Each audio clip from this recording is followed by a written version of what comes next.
আসসালামু আলাইকুম প্রিয় শিক্ষার্থী, তোমরা কেমন আছো? আশা করি সকলে ভালো আছো। আমিও তোমাদের দোয়ায় আল্লাহর রহমতে ভালো আছি। আজকে আমি হাজির হয়েছি তোমাদের সাথে অনুশ্রেণী ২.২ এর বহু নির্বাচনী সংখ্যাগুলোর পরে। এখন আমি ১০ থেকে ধারাবাহিকভাবে অঙ্কগুলো করার চেষ্টা করব। তোমরা সহজভাবে বোঝার চেষ্টা করো। তাহলে চলো আমরা অঙ্কগুলো শুরু করি। নাম্বার ১০ দেওয়া আছে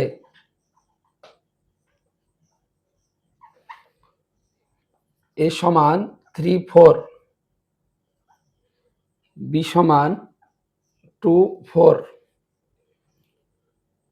a ক্রস b সমান 3, 4 into 2, 4।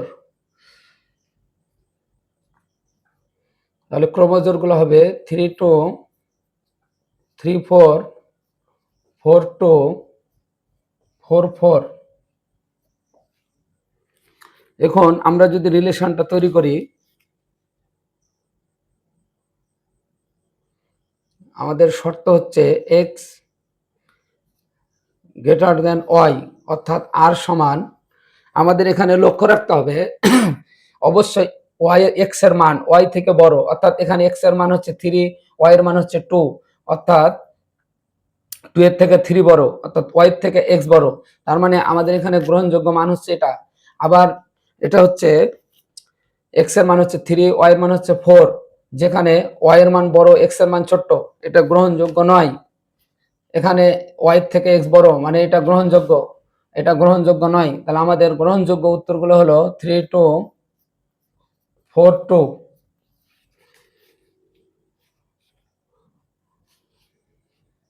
এটি আমাদের অন্যয়। আবার 11 দেওয়া আছে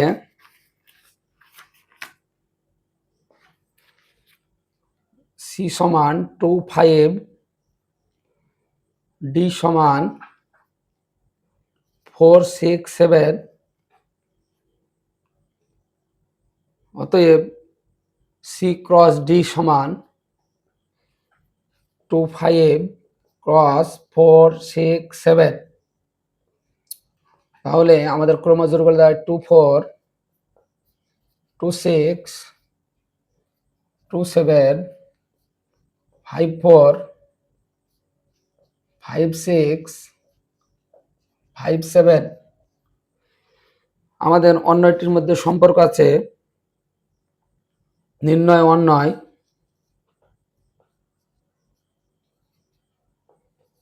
r ইকুয়াল টু, আমাদের শর্ত আছে x plus 1 less than y, অর্থাৎ x এর সাথে 1 যোগ করলে y বড় হবে। আমাদের x এর সাথে 1 যোগ করলে y বড়, অর্থাৎ এটা সত্য। x এর সাথে 1 যোগ করলে y বড়, সত্য।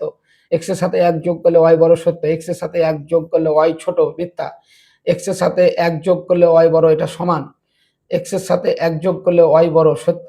তাহলে আমাদের অন্যায়গুলো হচ্ছে 2, 4, 2, 6, 2, 7, 5, 7। আমি আবার রিপিট করছি, আমাদের যে শর্তটি দেওয়া আছে, আমরা সর্বপ্রথমে ক্রমজোড় নির্ণয় করব। ক্রমজোড় নির্ণয় করলে আমরা এই x এবং y এর মান পাবো, অর্থাৎ এই প্রথম উপাদানটা হচ্ছে x, দ্বিতীয় উপাদানটা হচ্ছে y, অর্থাৎ 4, 6, 7। 4, 6, 7 হচ্ছে y এর মান, 2, 5, 5 ইত্যাদি হচ্ছে x এর মান। তাহলে আমরা লক্ষ্য রাখছি 2 থেকে 1 যোগ করলে y বড় হবে, অর্থাৎ 3 থেকে 4 বড়। এখানে 2 আর 1 3, 3 থেকে 6 বড়, এটাও গ্রহণযোগ্য। 2 আর 1 যোগ করলে 3, 3 থেকে 7 বড়, এটাও গ্রহণযোগ্য। 5 এর সাথে 1 যোগ করলে 6, 6 থেকে 7 বড়, এটাও গ্রহণযোগ্য। তাহলে আমাদের গ্রহণযোগ্য মানগুলো হলো 2, 4, 2, 6, 5, 7। অতএব নির্ণয় অন্যায় হচ্ছে এটি। অ্যান্সার। নাম্বার 12 হচ্ছে দেওয়া আছে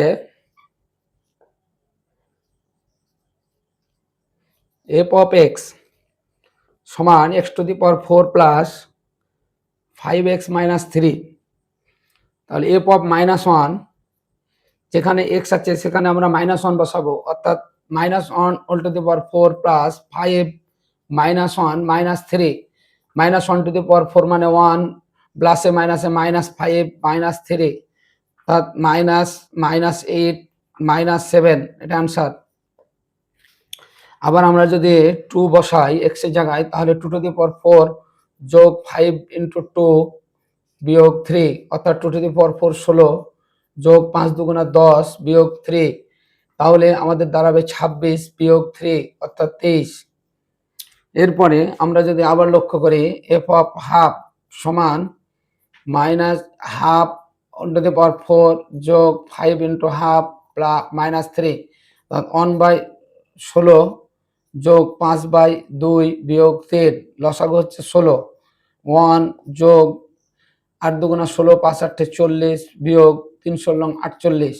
আমরা যদি লক্ষ্য করি 41 থেকে 48 বাদ বাই 16 তাহলে -7/16 এটি আমাদের অ্যান্সার। দেওয়া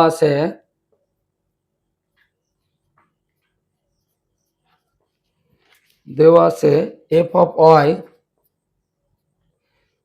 সমান y³ প্লাস ky²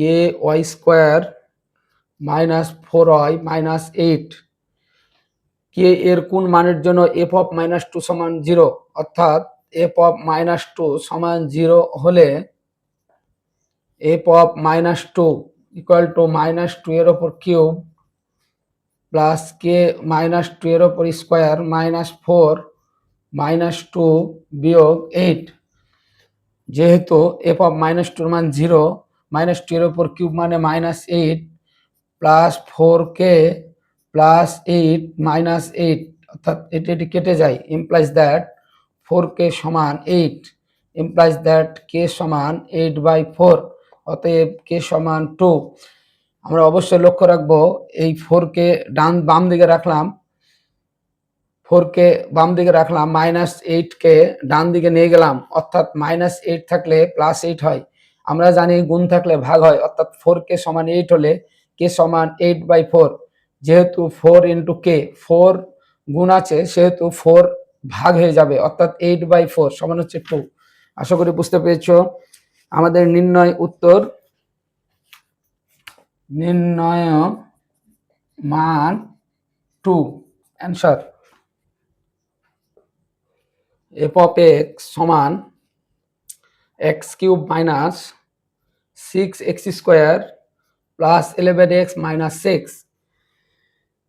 x এর কোন মানের জন্য f of x শূন্য হয়? যেহেতু f of x সমান 0 হলে x³ - 6x² প্লাস 11x - 6 সমান 0। আমরা লক্ষ্য রাখবো এখানে কোন মান বসালে 0 হচ্ছে, অর্থাৎ আমরা যদি x³ এর মান 1 বসাই, x এর মান 1 বসাই তাহলে এই 11 আর 1 12 আর -6 আর -6 12 -12 আর +12 কেটে যায় অর্থাৎ আমরা এখানে বলতে পারি x সমান x -1 একটি উৎপাদক। যেহেতু ঘাত 3 তাই আমরা x -1 তিনটি জায়গাতে লিখব। এরপর আমরা গুণ করব, যেহেতু x³ আছে ঘাত মিলাবো, x² আর x এ দিয়ে x³, এবার এটার সাথে এটা গুণ করলে আমরা পাবো x²। এরপরে আমাদের আছে -6x², আমাদের আছে -x² অর্থাৎ 5x, তাহলে 5x², মাইনাসে মাইনাসে প্লাস 5x কে 1 দিয়ে গুণ করলে 5x, আমাদের আছে 11x, আমাদের কম আছে 6, তাহলে +6x অর্থাৎ 6 এর সাথে -1 গুণ করলে -6 সমান 0। আমি আবার বলছি, আমরা আগে x³ - 6x² প্লাস 11x - 6 সমান 0, আমাদের কোন মান x এর কোন মান বসালে x এর এই পদটা 0 হবে? আমরা লক্ষ্য করলাম x এর মান যদি 1 বসাই তাহলে অবশ্যই পদটি 0 হবে। x সমান যদি 1 বসাই তাহলে যদি 0 হয় তাহলে x - 1 হচ্ছে একটি উৎপাদক। তাহলে যেহেতু 3 ঘাত, সর্বপ্রথমে আমরা 3 বার x - 1 x - 1 x - 1 লিখে নেব। এরপরে আমরা এমন রাশি নেব যে রাশিটা গুণ করলে x³ মিলে, অর্থাৎ আমাদের পূর্বে x আছে, আমি এখানে x² নিলাম, x² আর x গুণ করলে হচ্ছে x³। এবার x² এর সাথে সামনে যা থাকবে গুণ করব, যেহেতু 1 আছে x² - 1 সমান হচ্ছে -x²। এরপরে আমরা দেখতে পাচ্ছি -6x² আছে, আমি নিলাম হচ্ছে -x², আমাদের আরো প্রয়োজন হচ্ছে -5x²। তাহলে সেক্ষেত্রে আমরা x তো আছেই, আমরা 5x গুণ করব, তাহলে 5x আর x গুণ করলে 5x²। এরপরে -5x কে -1 দ্বারা গুণ করলে +5x আমার উপরে অঙ্কতে আছে 11x, তাহলে আমাদের শর্ট আছে 6x, অর্থাৎ আমরা +6 নিলাম, আমাদের x পূর্বে লেখা আছে, তাহলে 6x আবার 6 কে -1 দ্বারা গুণ করলে -6, তাহলে আমরা এখানে দেখতে পাচ্ছি x - 1 x - 1 x - 1 x - 1 আমরা কমন নিয়ে নিলাম, বাকি থাকলো x² - 5x + 6 = 0, implies that x - 1 x² - 3x - 2x + 6 = 0, implies that x - 1 x into x - 3 minus 2x - 3 equal to 0, implies that x - 1 x - 2 x - 3 সমান 0। অতএব আমরা বলতে পারি x সমান 1 2 3। আমরা যদি আরেকটু পরিষ্কারভাবে লিখি x - 1 সমান 0 অথবা x - 2 সমান 0 অথবা x - 3 সমান 0, implies that x সমান 1, implies that x সমান 2, implies that x সমান 3।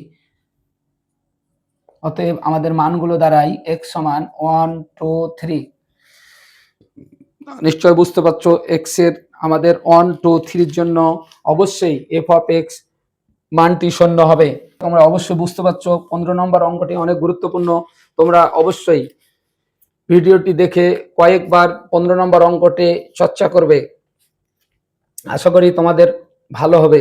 এরপরে দেওয়া আছে 2x + 1 / 2x - 1, আমরা এখানে x এর জায়গায় 1/x² যদি বসাই তাহলে দাঁড়াবে 2 × 1/x² + 1 2 × 1/x² - 1, অর্থাৎ আমরা এটাকে যদি লসাগু করি 2 + x² এর সাথে 1 গুণ করলে x²/x², এটা যদি আমরা গুণ করি উপরে x² চলে যাবে, x² এর সাথে 1 গুণ করলে 2 - x², অর্থাৎ x² কেটে যাবে, লবে থাকলো 2 + x², হরে থাকলো 2 - x²। আমরা যদি এটা কল্পনা করি এর নিচে কিছু নাই মানে 1 আছে, তাহলে আমরা যদি যোজন বিয়োজন করি, আমার প্রমাণে যোজন আছে, অর্থাৎ 1/x² যোগ 1 f of 1/x² - 1 সমান লব যোগ হর, লব বিয়োগ হর, অর্থাৎ -x² + x² কেটে যাবে, -2 + 2 কেটে যাবে, অর্থাৎ আমাদের দাঁড়াবে ওপরে 4 নিচে 2x², আমরা কাটাকাটি করলে 2/x², এটি অ্যান্সার। তাহলে তোমরা নিশ্চয় অঙ্কগুলো বুঝতে পারছো। এরপরে আমরা 16 নম্বর অঙ্ক করব। 16 নম্বর অঙ্ক অনেক গুরুত্বপূর্ণ, তোমরা অবশ্যই বারবার অঙ্কগুলো ভিডিও দেখে চর্চা করবে। g of x সমান 1 + x² + x⁴ x², g of 1/x² equal to, আমাদের যেখানে যেখানে x আছে সেখানে সেখানে আমরা 1/x² বসাতে পারি, স্কোয়ার আছে স্কোয়ার দিলাম, x এর জায়গায় 1/x², নিচে আছে x², অর্থাৎ x এর জায়গায় x², তার উপরে স্কোয়ার আছে আমরা স্কোয়ার দিলাম। এবার আমরা যদি উপরের লবটাকে ক্যালকুলেশন করি তাহলে দাঁড়াবে 1 + 1/x⁴ প্লাস 1/x⁸ ভাগ 1/x⁴। এবার আমরা যদি লসাগু করি x⁸ প্লাস x⁴ কে x⁸ দ্বারা ভাগ করি তাহলে আমাদের দ্বারা x⁴, x⁸ কে x⁸ দ্বারা ভাগ করলে আমাদের দাঁড়াবে 1, অর্থাৎ এটিকে যদি আমরা উল্টাই দিই তাহলে x⁴/1, আমরা যদি কাটাকাটি করি তাহলে x⁸ plus x⁴ plus 1/x⁴, অর্থাৎ x⁴, x⁴/x⁴ কাটাকাটি করলে 1/x⁴ হয়। তাহলে আমরা যদি এটিকে আবার x⁴ হোল স্কয়ার প্লাস আমরা x² উপর পাওয়ার 4 যোগ x² উপর স্কয়ার প্লাস 1/x² উপর স্কয়ার লিখি, তাহলে আমরা অবশ্যই লিখতে পারি f of g of x²। তাহলে আমরা বলতেই পারি g of 1/x² সমান g of x²। শর্ট দেখানো হলো। তোমরা অবশ্যই বুঝতে পারছো। আমি আরেকবার যদি রিপিট করি তাহলে আমরা দেখব আমাদের দেওয়া আছে g of x সমান 1 plus X square plus X to the power 4 by x square. আমাদের যেখানে এক্স আছে আমরা প্রমাণের দিকে তাকাবো। প্রমাণে লেখা আছে g of 1 by x square সমান g of x স্কোয়ার। তাহলে যেহেতু এক্স এর g of 1 by x square আছে, সেহেতু আমরা এক্স এর জায়গায় 1 বাই এক্স স্কোয়ার লিখবো। যেখানে যেখানে এক্স আছে সেখানে 1 বাই এক্স স্কোয়ার লিখবো। লিখার পর আমরা উপরের লবটাকে আমরা ক্যালকুলেশন করব, অর্থাৎ 1 প্লাস 1 বাই এক্স স্কোয়ার উপর স্কোয়ার অর্থাৎ 1 by x to the power 4 plus 1 by x square উপর হোল টু দি পাওয়ার 4 অর্থাৎ 1 by x to the power 8।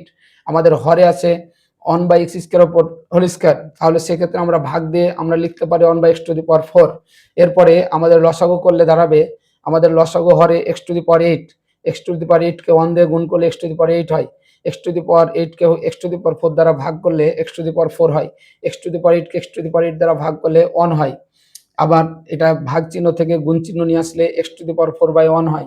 এক্ষেত্রে আমরা x to the power 4 x to the power 8 কাটাকাটি করলে x to the power 4 হয়। অর্থাৎ এটিকে আমরা যদি g of x স্কয়ার আকারে লিখি তাহলে এক্স স্কয়ার উপর পাওয়ার 4 এক্স স্কয়ার উপর স্কয়ার প্লাস 1 আবার এক্স স্কয়ার উপর স্কয়ার। আমরা এই সংখ্যাটিকে আমরা অবশ্যই এভাবে আমরা লিখতে পারি, যেহেতু এক্স স্কয়ার আমাদের উপরের ঘাত ছিল x to the power 4 x square. আমরা এখানেও দেখতে পাচ্ছি x to the power 4 x square. তাহলে আমরা বলতে পারি এক্স এর জায়গাতে এক্স স্কয়ার আছে, অতএব g of x স্কয়ার। আমরা বলতে পারি g of 1 by x square সমান g of x স্কয়ার। শুড দেখানো হলো।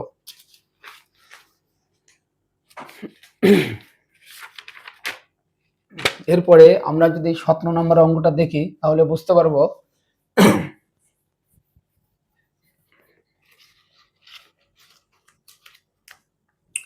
নাম্বার 17, নিচের অন্যয়গুলো থেকে ডোমেন রেঞ্জ নির্ণয় করো। নাম্বার ক, আর একটি রিলেশন বা অন্যয় আমরা দেখতে পাচ্ছি আমাদের ক্রোমোজোর দেওয়া আছে 21, 22,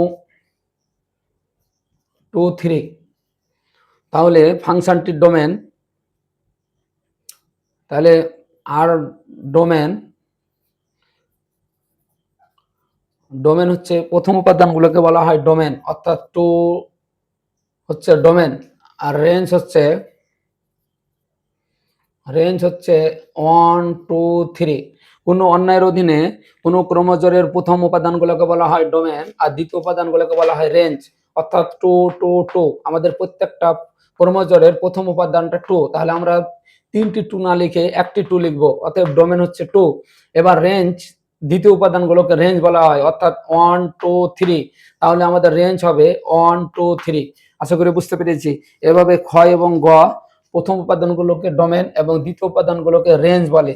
তাহলে আশা করি তোমরা ক্ষয় এবং গটা তোমরা নিজেরাই অঙ্কটি করতে পারবে। চলো আমরা 18 নম্বর একটি গুরুত্বপূর্ণ অঙ্ক, এই অঙ্কটা খুব সুন্দরভাবে বোঝার চেষ্টা করি। 18 নম্বর অবশ্যই পরীক্ষাতে আসে, সেক্ষেত্রে তোমরা এটি কয়েকবার ভিডিওটি দেখবে এবং বারবার চেষ্টা করবে। নিচের অন্যগুলোকে তালিকা পদ্ধতিতে প্রকাশ করো এবং ডোমেন ও রেঞ্জ নির্ণয় করো। তাহলে চলো আমাদের ক নম্বর দেওয়া আছে আর সমান x y such that x belongs to a, y belongs to a এবং x plus y equal to 1।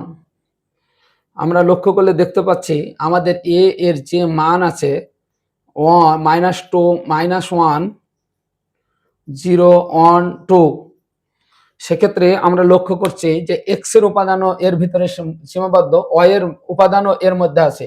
তার মানে এর মান, x এর মান এবং y এর মান গ্রহণযোগ্য। তো সেক্ষেত্রে আমরা যদি এটিকে কাজ করি, যেমন x plus y সমান 1 implies that x সমান 1 minus y। সেক্ষেত্রে আমরা যদি এটিকে ক্রমজ আকারে লেখার চেষ্টা করি, অর্থাৎ x y, আমরা যদি x এর মানগুলো সবগুলোই বসাই, যেমন y এর মানগুলো সবগুলো বসাই, যেমন -2, -1, 0, 1, 2। আমি আবার বলছি, আমাদের এর মানগুলো x এর মান এবং y এর মান উভয়ের জন্য প্রযোজ্য। যেহেতু লেখা আছে x belongs to a, y belongs to a, অর্থাৎ এই এর মধ্যে যে উপাদানগুলো আছে এই উপাদানগুলো এক্স এর মান এবং ওয়াই এর মান উভয়। প্রথমে আমাদের কাজ হলো যে আমরা প্রথমে এই মানগুলো এর উপাদানগুলো ওয়াই এর জায়গায় বসায় নেব। -2 1 0 1 2 অর্থাৎ 1 2 3 4 5টি 1 2 3 4 5টি উপাদান আমরা লিখে নিলাম। এবার আমাদের উপরে যে সমীকরণটি আছে অর্থাৎ x সমান 1 - y, এই x সমান 1 - y, y এর মানগুলো আমরা একটা একটা করে বসিয়ে হিসাব করে x এর জায়গায় বসাবো। অর্থাৎ আমরা যদি বসাই যেমন x সমান 1 - y এর মান হচ্ছে -2, তাহলে সেক্ষেত্রে দাঁড়াবে 1 + 2 দেওয়া হবে 3, অর্থাৎ x এর মান দাঁড়ালো 3। এবার x সমান 1 - y, অর্থাৎ 1 - y এর মান দাঁড়ালো -1, তাহলে সেক্ষেত্রে দাঁড়ালো -1 প্লাস, তাহলে দাঁড়ালো 2। আমরা y এর মান পেলাম, x এর মান পেলাম 2। আবার যদি আমরা লক্ষ্য করি x সমান 1 - y, অর্থাৎ y এর মান আমি এবার বসাবো 0, তাহলে হবে 1, অর্থাৎ y এর মান পেলাম 1। এরপরে x সমান 1 - y, আমাদের y এর মান পেলাম আমরা 1, তাহলে আমাদের ফলাফল দাঁড়ালো 0। এবার x সমান 1 - y, y এর মান 2, তাহলে সেক্ষেত্রে আমরা পেলাম -1। তো আমরা যদি লক্ষ্য করি ক্রোমোজোমগুলোর মধ্যে, তাহলে আমরা সহজেই দেখতে পাবো আমাদের 3 এর ভিতরে নাই, অর্থাৎ 3 নট বিলংস টু এ, আমাদের এটা এর ভিতরে নাই। যদি এটা এর ভিতরে না থাকে তাহলে অবশ্যই 3 - 2 নট বিলংস টু আর। এরপরে বাকিগুলো আমাদের ক্রোমোজোমগুলো অবশ্যই আছে, তাহলে আমরা বলতে পারি ক্রোমোজোমগুলো দাঁড়াবে 2 - 1 1 0 0 1 -1 2। অতএব relation x y such that x belongs to a, y belongs to a এবং x plus y equal to 1 হলে আমাদের রিলেশনগুলো দাঁড়ালো 2 - 1 1 0 0 1 -1 2। এটি আমাদের নির্ণয় অন্যায়, আমাদের উত্তর হয়ে গেল। আমাদের এই অঙ্কগুলো অবশ্যই খুবই গুরুত্বপূর্ণ, তোমরা অবশ্যই অঙ্কগুলো ভালোভাবে করবে।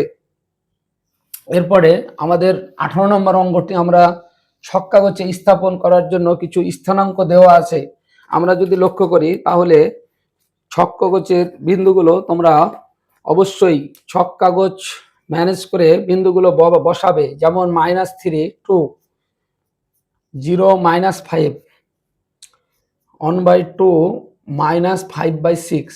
আমরা যদি এই বিন্দুগুলোকে মোটামুটি লক্ষ্য করি তাহলে আমরা দেখব এটা হচ্ছে x ড্যাশ, এটা হচ্ছে y, এটা y ড্যাশ। তাহলে এই বিন্দুটা হচ্ছে মূল বিন্দু। তাহলে মূল বিন্দু থেকে ডান দিকে x এর ধনাত্মক অংশ, বাম দিকে x এর ঋণাত্মক অংশ, ওপর দিকে y এর ধনাত্মক অংশ, নিচের দিকে y এর ঋণাত্মক অংশ। আমি আশা করি তোমরা ছক কাগজে বিন্দুগুলো স্থাপন করতে পারো। তারপর আমি একটু সম্ভাব্যভাবে দেখাই দিচ্ছি। যেমন x এর মান -3 1 2 3, -3 2 1 2, তাহলে আমরা বলতে পারি এই বিন্দুতে হচ্ছে -3 2। এরপরে 0 -5 অর্থাৎ 1 2 3 4 5, 0 -5 মানে এই বিন্দু 0 -5। এরপরে হাফ, হাফ বলতে আমরা এই জায়গায় যদি কল্পনা করি হাফ, আবার হচ্ছে -0 পয়েন্ট সামথিং এই বিন্দু, তাহলে আমরা এখানে এই বিন্দুগুলো 2 -5/6। তাহলে আমরা এই সম্ভাব্য বিন্দুগুলা আমরা ছক কাগজে স্থাপন করতে পারি। তাহলে তোমরা এই বিন্দুগুলো অবশ্যই ছক কাগজে স্থাপন করে তোমরা চর্চা করবে। তাহলে প্রিয় শিক্ষার্থী, আজকে এখান পর্যন্তই। তোমরা ততক্ষণ পর্যন্ত ভালো থাকো, আবার পরবর্তী ভিডিওতে দেখা হবে। সকলে সুস্থ থাকো, ভালো থাকো। আসসালামু আলাইকুম।